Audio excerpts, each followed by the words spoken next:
அனைத்து ஜோதிட நண்பர்களுக்கும் அனைத்து ஜோதிட ஆர்வலருக்கும் உலகத்தமிழ் ஜோதிட ஆர்வலர் அனைவருக்கும் சிவஜோதிட ஆராய்ச்சி மையம் வழங்கும் பிருகுநந்தி நாடியின் ஒரு ஜாதகத்தை வைத்து பலன் சொல்வது எப்படி அப்படிங்கிறதுக்காக ஒரு ஜாதகம் போடப்பட்டுள்ளதுங்க. உதாரண ஜாதகம். அதில் பார்த்திங்கன்னா மேசத்தில் லக்கணம், மேசத்தில் செவ்வாய் வக்கரமாக இருக்குது, ராகு மிதுனத்தில் இருக்குது, சூரியன் சுக்கிரன் கன்னியில் இருக்குது, சனி புதன் துலாத்தில் இருக்குது, கேது சந்திரன் தனுசில் இருக்குது, குரு மகரத்தில் இருக்குது. இதுக்கு பலன் சொல்கிறது எப்படி அப்படிங்கிறத பற்றி பார்க்கலாங்க. அனைவருக்கும் வணக்கம்.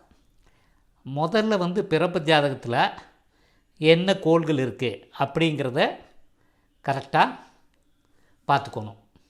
அதாவது உதாரணமாக பார்த்திங்கன்னா செவ்வாய் வக்கரமாக இருக்குது மேசத்தில். அதே மாதிரி பரிவர்த்தனையில் என்ன கோள் இருக்குது. இப்போ பரிவர்த்தனை பார்த்திங்கன்னா துலாத்தில் புதன் இருக்குது, கன்னியில் சுக்கிரன் இருக்குது. இது ரெண்டும் பரிவர்த்தனை. சுக்கிரன் பரிவர்த்தனை நடந்ததுன்னா சுக்கிரன் தனது சொந்த வீடான துலாத்துக்கு வந்துடும், புதன் தனது சொந்த வீடான கன்னிக்கு போயிடும். அது எப்படி இருக்குது அப்படிங்கிறத பார்க்கணும். அப்புறம் ஏதாவது கோள் அஸ்தங்கமாக இருக்கா அப்படிங்கிறதையும் பார்க்கணும். அப்புறம் ஏதாவது கோள் நீச்சமாக இருக்கா, உச்சமாக இருக்கா அப்படிங்கிறதெல்லாம் பார்க்கணுங்க. இப்போ இந்த இதில் பார்த்திங்கன்னா செவ்வாய் ஆட்சியாக இருக்குது, அதே மாதிரி சனி உச்சமாக இருக்குது. இதை நாம் எப்படிங்கிறத ஃபஸ்ட்டு கட்டத்தை பார்த்து அதை தெரிஞ்சுக்கணும். அதுக்கப்புறம் பலன் சொல்கிறது எப்படி அப்படிங்கிறத பார்க்கலாங்க. ஜாதகருங்கிறது பிருகுநந்தி நாடியில் குரு ஆணாக இருந்தால், பெண்ணாக இருந்தால் சுக்கிரன். இப்போ இந்த ஜாதகத்தில் ஜாதகரை குறிக்கும் குரு மகரத்தில் இருக்காருங்க. மகரத்தில் இருக்க குருவுக்கு திரிகோணத்தில், அதாவது 5ஆம் இடத்துல கோள் இல்லைங்க. 9ஆம் இடத்துலன்னு பார்த்திங்கன்னா சூரியனும் சுக்கிரனும் இருக்காங்க. குருவுக்கு 2ல் கோள் இல்லைங்க.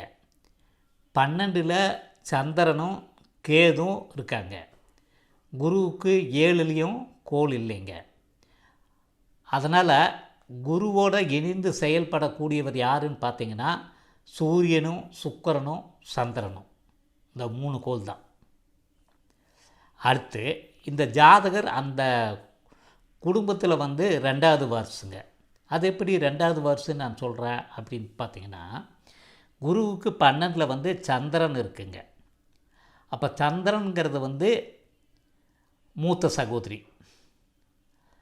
அதனால் கண்டிப்பாக இவருக்கு முன்னாடி மூத்த சகோதரி ஒன்று இருக்காங்க. இவர் அந்த குடும்பத்தில் 2வது ஆள்.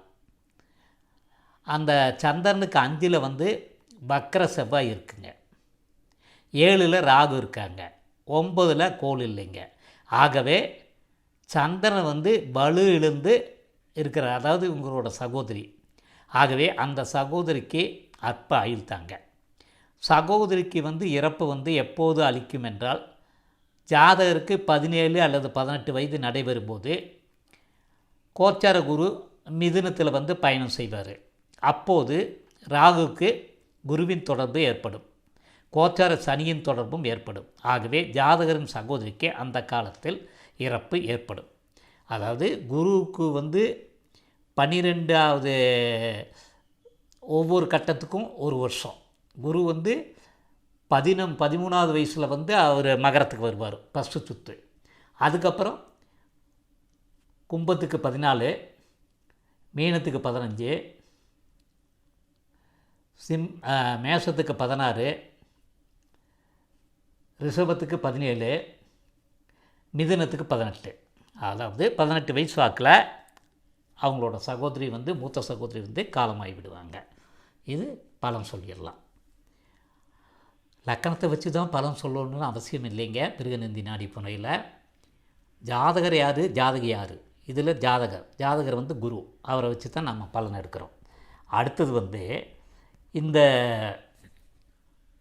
குருவுக்கு உடல் ரீதியாக என்னென்ன பிரச்சனை ஏற்படும் அப்படின்னு பார்த்திங்கன்னா, குரு தனது 12 வருஷ கோச்சார பயணத்தில் முதல்ல செவ்வாயை தொடுவார்.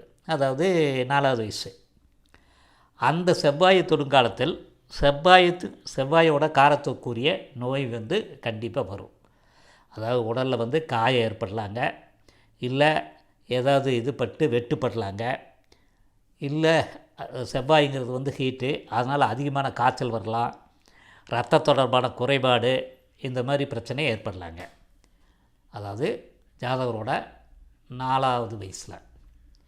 அப்புறம் 6வது வயசில் பார்த்தீங்கன்னா அவங்க வந்து ராகுவை தொடுவார் குரு. ஒவ்வொரு வருஷத்துக்கும் ஒவ்வொரு கட்டங்க. அப்போ தொடும்போது ராகுவை தொடும்போது ராகுவின் காரத்துக்கேற்ப உடலில் நோய், ராகுனா வாய்வு தொல்லை, அடுத்தது இனம் தெரியாத நோய் ராகுனா, அது மாதிரி ஏற்பட வாய்ப்பு இருக்குங்க. அடுத்து சூரியனை தொடுவார். சூரியனையும் சுக்கிரனையும் தொடும்போது அந்த கோளின் காரத்துக்குரிய நோய்களை கொடுக்குங்க. பொதுவாக நட்புக்கோளை தொடுக்கும்போது வயதுக்கேற்ப நல்ல பலனை கொடுக்கும். பகைக்கோள்களை தொடும்போது வயதுக்கேற்ப பாதிப்பை கொடுக்கும். இப்போ ஜாதகருக்கு வந்து சின்ன வயசில் என்ன நோய் ஏற்படுங்கிறத பற்றி பார்த்துட்டோங்க. இனி ஜாதகரோட கல்வி எப்படி இருக்கும் அப்படிங்கிறத பற்றி பார்க்கலாங்க. இந்த பிறப்பு ஜாதகத்தில் பார்த்திங்கன்னா கல்விக்காரகன் புதன், உங்களுக்கு தெரிஞ்சது தான். அந்த புதனோட சனி சேர்ந்துருக்கு. புதனுக்கு 2ல் வந்து கோள் இல்லைங்க, 12ல் சூரியனும் சுக்கிரனும் இருக்காங்க, 5ல் கோள் இல்லைங்க, 9ல் ராகுவும் 7ல் செவ்வாயும் இருக்காங்க. பொதுவாக புதனுக்கு வந்து செவ்வாயை தொடர்பு இருந்தால் அந்த ஜாதகரோட கல்வி முழுமை பெறாது அப்படிங்கிறது பிருகு நாடியோட விதிங்க. அந்த விதி இந்த ஜாதகத்துக்கு பொருந்துமா அப்படிங்கிறத கொஞ்சம் பார்க்கணுங்க. இந்த ஜாதகத்தில் உள்ள தனி சிறப்பு புதனும் சுக்கிரனும் பரிவர்த்தனை. அதன்படி புதன் துலாமிலிருந்து தன் உச்ச வீடான கன்னிக்கு சென்று விடுவார். கன்னியில் உள்ள சுக்கிரன் தனது ஆட்சி வீடான துலாமுக்கு வந்து விடுவார். இதன் மூலம் புதன் உச்சம் பெற்று விடுகிறார். வக்கர செவ்வாயின் முழு பார்வையும் புதனுக்கு கிடைக்காது. ஏன்னா புதன் இது பரிவர்த்தனை ஆயிடுச்சுன்னா 6ஆம் இடங்க, அது பார்வை வந்து செவ்வாய்க்கு இல்லை. அப்புறம் மேலும் குருவின் 9வது பார்வையும் புதனுக்கு கிடைக்குது. அப்போது கோச்சார குருவின் 2ஆம் சுற்றில் துலாமுக்கு கன்னிக்கு தொடர்ந்து பார்வை கிடைக்குதுங்க. இதன் மூலம் புதன் மேலும் வலுப்பெற்று விடுகிறார். ஜாதகர் தனது மேல்நிலை கல்வியை செவ்வாயின் காரத்துக்கு உட்பட்டு இன்ஜினியரிங் மெஷினரி கல்வியை படித்தால் செவ்வாயின் பாதிப்பு வந்து முழுமையாக விலகிவிடுகிறது. அவர் அந்த கல்வியை தான் படிக்கிறாரு.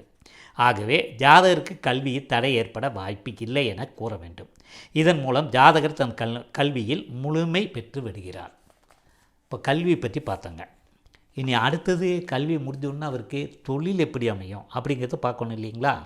பிருகுநந்தி நாடிமுறையில் தொழில்காரகன் யாருன்னா சனி. இந்த ஜாதகத்து தொழில்காரகன் சனி துலாமில் உச்சம் பெற்று உள்ளார். அவரோட நட்புக்கோளான புதன் உடன் உள்ளார். புதன் சுக்கிரன் பரிவர்த்தனை மூலமாக சனியோடு உள்ள புதன் கன்னிக்கு சென்று விடுகிறார். கன்னியில் உள்ள சுக்கிரன் தனது ஆட்சி வீடான துலாமுக்கு வந்து சனியோடு சேர்ந்து விடுகிறார். சுக்கிரனும் சனியும் நட்புக்கோள்கள். அதனால் சனி மிகவும் வலுப்பெற்று விடுகிறார். ஆனால் சனிக்கு 7ல் வந்து செவ்வாய் சனியின் பகைக்கோள். செவ்வாயின் தாக்கம் சனிக்கு ஏற்படுகிறது. ஜாதகர் செவ்வாயின் காரகத்துக்கு உட்பட்ட என்ஜினியரிங் கல்வி மெக்கானிக்கல் அதை படித்ததுனால கல்வி நிறுவனத்தில் ஆசிரியர் பணி ஆரம்பத்தில் புரிவாருங்க. பிறப்பு ஜாதகத்தில் சனி உச்சம் பெற்று உள்ளதால் ஜாதகருக்கு முதலில் அமையும் தொழில் உயர்ந்த பதவியாகத்தான் அமையும். சனி நீச்சம் பெற்றிருந்தால் ஆரம்பத்தில் கீழ்நிலை பணியில் சேர்ந்து பின்னர் படிப்படியாக உயர் பதவியை அடைவார். இவருக்கு வேலை கிடச்சிருங்க. அடுத்து ஜாதகரோட 42வது வயசில் 42 43 வச்சுக்கங்களேன், கோச்சார குரு வந்து கன்னியில் பயணம் செய்வார். அந்த சமயத்தில் ஜாதகருக்கு மிகுந்த உயர் பதவி கிடைக்குங்க. அதன் மூலம் பொருளாதார வசதி மேன்மையும் அடைவார். இந்த நிலை கோச்சார குரு மீனத்துக்கு போகும் வரைக்கும் நீடிக்குங்க. அது கிட்டத்தட்ட ஒரு 7 வருஷத்துக்கு பக்கம். இந்த ஜாதகருக்கு திருமணத்துக்கு பின் தான் வேலை கிடைக்கும். காரணம் வந்து பிறப்பு ஜாதக குரு தனது கோச்சார பயணத்தில் முதலில் சுக்கிரனை தொட்டு அடுத்து சனியை தொடுவதால் முதலில் திருமணம், அடுத்து தான் வேலை அமையும். அதான் பிருகுநந்தி நாடி முறையில் விதி என்னன்னா, கோச்சார குரு மணமகளாகிய சுக்கிரனையும், அதாவது கர்மகாரகராகிய சனியையும், அப்புறம் திருமணகாரகனாகிய செவ்வாய், மூணையும் அட் அ டைமில் பார்த்தா திருமணம் நடைபெறும். ஆனால் அதுக்கு ஏஜும் பார்த்துக்கணும். பிறப்பு ஜாதகத்தில் குரு வந்து தனது முதல் சுற்றில் கன்னியில் உள்ள சுக்கிரனை தொடும்போது ஜாதகருக்கு வயசு சுமார் 9 இல்லை 10 இருக்கலாம். இந்த வயது திருமணத்துக்கான வயது அல்ல. ஆகவே குருவின் 2வது சுற்றில் கன்னியில் உள்ள சுக்கிரனின் தொடுங்காலத்தில் ஜாதகருக்கு வயது 21 வயசோ 22 வயசோ இருக்குங்க. அந்த காலத்தில் திருமணத்துக்கான பேச்சு நடைபெறக்கூடுங்க. ஆனால் கோள்களின் ஒத்துழைப்பு முழுமையாக கிடைக்காத காலத்தால் அந்த காலகட்டத்தில் திருமணம் வந்து நடைபெறாதுங்க. அடுத்து குரு தனது 3வது சுற்றில் மகரத்தில் ஆரம்பிக்கும் காலம் தொட்டு திருமண பேச்சு வேகம் பிடிக்குங்க. ஆனால் கோச்சார குரு ரிஷபத்துக்கு வரும் காலத்தில், அதாவது இவருக்கு ஒரு 30 வயசில் கன்னியில் உள்ள சுக்கிரனை கோச்சார குருவின் பார்வையும், கோச்சார சனியின் தொடர்பும், வக்கர செவ்வாயின் பார்வையும் ஏக காலத்தில் கிடைப்பதனால ஜாதகருக்கு அந்த வயசில் திருமணம் நடக்குங்க. அதாவது 30 வயசில் அவருக்கு வந்து திருமணம் நடக்குதுங்க. குரு வந்து 3வது சுற்றில் பார்த்திங்கன்னா அந்த இடத்துல வரும்போது 25 வயசு முடிச்சிருக்குங்க. 26 வந்து கும்பம், 27 மீனம், 28 மேஷம், 29 30 ரிஷபம். அதாவது குரு வந்து 3வது சுற்று வந்து 25 26ன்னு வச்சுக்கலாம். அப்படி வைக்கும்போது 30 வயசில் அவருக்கு திருமணம் நடக்கிறதுக்கு வாய்ப்பு இருக்குங்க. அதேபடி தான் இந்த ஜாதகருக்கு நடந்ததுங்க. இனி தந்தையினோட, அதாவது அப்பாவோட காரக்கோள் வந்து சூரியனோடு சுக்கிரனோடு இணைந்து இருப்பதனால, சூரியனுக்கு 2ல் வந்து புதன் இருப்பதனால ஜாதகரோட அப்பா வந்து பொருளாதார வசதியும் அசையாத சொத்து பூமியும் அவருக்கு கண்டிப்பாக இருக்குங்க. சுக்கிரன் நீச்சம் பெற்று இருப்பதால் பொருளாதார வசதிகள் வந்து அசையா சொத்தாக தான் இருக்கும்.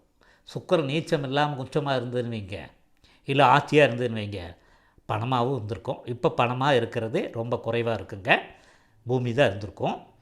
செவ்வாயின் பார்வை துலாத்துக்கு விழுவதால் ஜாதகர் தந்தைக்கு வருமானம் குறைந்த அளவு தான் இருக்குங்க. மேலும் அவங்களோட அப்பா வந்து சூரியனோட சேர்ந்துருக்கனால ஆடம்பர வீண் செலவை செய்வாருங்க. சூரியன் வந்து சுக்கிரனோட சேர்ந்துருக்கனால, சுக்கிரனால ஆடம்பரம். அப்புறம் பூர்வீக சொத்து இவருக்கு கிடைக்கும் காலம், அதாவது ஜாதகருக்கு குருவின் 4வது சுற்றில் குரு மீனத்துக்கு வருங்காலத்தில் சூரியனுக்கும் சுக்கிரனுக்கும் குரு பார்வை கிடைப்பதால் ஜாதகருக்கு பூர்வீக சொத்து கிடைக்குங்க. அப்புறம் இந்த ஜாதகருக்கு வெளிநாட்டு பயணம் இருக்கா அப்படின்னு பார்த்தீங்கன்னா, பிறப்பு ஜாதக சந்திரனுக்கு 7ல் ராகுவோட தொடர்பு, அதுபோக ராகுவுக்கு கேதுவோட தொடர்பு இருக்குது. வெளிநாடு போகணுன்னா சந்திரன் ராகு கேது தொடர்பு கண்டிப்பாக வேணுங்க. அதுபோக சந்திரன்கிறது பயணம், ராகு கேது வெளிநாடு. அதுபோக சந்திரனுக்கு 2ல் குரு இருந்தால் அவர் வெளிநாடு போவார். அதே இதில் வந்து சந்திரனுக்கு கேதுல 2ல் வந்து சுக்கிரன் இருந்தால் பெண் வெளிநாட்டுக்கு போவாங்க. இங்கே 2ல் குரு இருக்கிறனால ஜாதகர் வந்து வெளிநாடு பயணம் செய்யும் யோகா அமைப்பு இருக்குங்க. பிறப்பு ஜாதகர் ராகுன்னு இருக்கும் ராசியான மிதுனத்துக்கு கோச்சார குரு மிதுனத்துக்கு போகும்போது, அதாவது இவருக்கு ஒரு 42 43 வயசு சமயத்தில் இவர் வெளிநாடு பயணம் இவர் கண்டிப்பாக அமையுங்க. அங்கே போய் நல்லா சம்பாதிப்பாருங்க. கோச்சார குரு சிம்ம ராசியை தாண்டும் வரை, அதாவது 2-3 வருஷம் வெளிநாட்டு பயணம் இருக்கும். அதன் பின் அவர் வந்து வெளிநாட்டிலேருந்து திரும்பி வந்துடுவார். வெளிநாட்டில் நல்ல வருமானம் அவருக்கு கிடைக்குங்க. அப்புறம் இந்த பிருகுநந்தி நாடி முறையில் ஆயுசையும் நாம் வந்து சொல்லலாங்க. கோச்சார குருவினோட 5வது சுற்றில் ராகு நிற்கும் ராசியான மிதுனத்துக்கு வரும் காலகட்டத்தில், அதாவது குரு வந்து 4வது சுற்று 48 வயசில் மகரத்துக்கு வருவார். 49 கும்பம், 50 மீனம், 51 மேஷம், 52 ரிஷபம், 53 54 வந்து உங்களுக்கு மிதுனம். அந்த காலகட்டத்தில் ஜாதகருக்கு இறப்பு ஏற்பட வாய்ப்பு இருக்குங்க. ஏன்னா ஜாதகரை வந்து ராகு மீட் பண்ணுது, அப்புறம் கேதுவும் வந்து 7ஆம் பார்வையை வந்து பார்க்குதுங்க. கோச்சார அதாவது குருவை வந்து அதாவது ஜாதகரை வந்து திரிகோண பார்வையாக சனியும் பார்க்குதுங்க. அதனால் அவருக்கு வந்து இறப்பு 53 அல்லது 54 வயசில் அவருக்கு ஏற்படுங்க. இதுதான் இந்த ஜாதகத்துக்கு உண்டான பலன். பிருகுநந்தி நாடி முறையில் பலனை வந்து நம்ம ஈஸியாக சொல்லலாங்க. ஜாதக கட்டத்தை வச்சே நாம் சொல்லலாம். லக்கணத்தை வந்து சில இடத்துக்கு எடுத்துக்கலாம், மற்றபடி மேக்சிமம் லக்கணம் நமக்கு தேவையே இல்லை. ஏன்னா ஜாதகர்னா குரு, ஜாதகின்னா சுக்கிரன், அப்பானா சூரியன், அம்மானா சந்திரன். அப்படியே வச்சு நம்ம வந்து புதன்னா படிப்பு, சனின்னா தொழில், செவ்வாயினா சகோதரர், பூமி, நிறைய காரத்துவம் இருக்குங்க. அது இடத்துக்கு தகுந்த மாதிரி நம்ம இது பண்ணிக்கலாம். இப்படி பலன் சொல்கிறது வந்து பிருகுநந்தி நாடி முறையில் ரொம்ப ஈஸியானது. இந்த எபிசோடு உங்களுக்கு பிடிச்சிருந்ததுன்னா சப்ஸ்கிரைப் பண்ணி பெல் பட்டன் அழுத்தி உங்கள் கமெண்ட் பாக்ஸில் போடுங்க. என்னுடைய யூடியூப் சேனல் சிவ ஜோதிடம் 6351. நேயர்கள் இதுவரைக்கும் எனக்கு கொடுத்திருந்த ஆதரவுக்கு மனமார்ந்த நன்றியை தெரிவித்துக் கொள்கிறேன். இந்த எபிசோடை உங்களோட நண்பர்களுக்கும் உறவினருக்கும் ஷேர் செய்ய வேண்டுமாய் அன்புடன் கேட்டுக்கொள்கிறேன். ஏன்னா அவங்களும் இதை பார்த்து தெரிஞ்சுக்கிட்டு கல்யாணம் எப்போ நடக்கும், வேலை எப்போ கிடைக்கும், என்ன படிப்பு படிக்கலாம், அவங்களுக்கு ஆயுள் இது வரைக்கும் இருக்கும், அப்போ அவங்க எங்கே வெளிநாட்டுக்கு எப்போ போவாங்க, எல்லா விஷயமே இந்த ஒரு ஜாதகத்தை வச்சே நாம் வந்து பலனை சொல்லலாங்க. அதனால் அவங்களுக்கும் இது உபயோகப்படுங்க. அதை நீங்கள் செய்வீங்க நம்பிக்கையோட. உங்களிடமிருந்து விடைபெறுவது உங்கள் அன்பு நண்பர் அஸ்ட்ராலஜர் டாக்டர் டிவி பாலசுப்ரமணியன். நன்றி நேயர்களே, மீண்டும் சந்திப்போம்.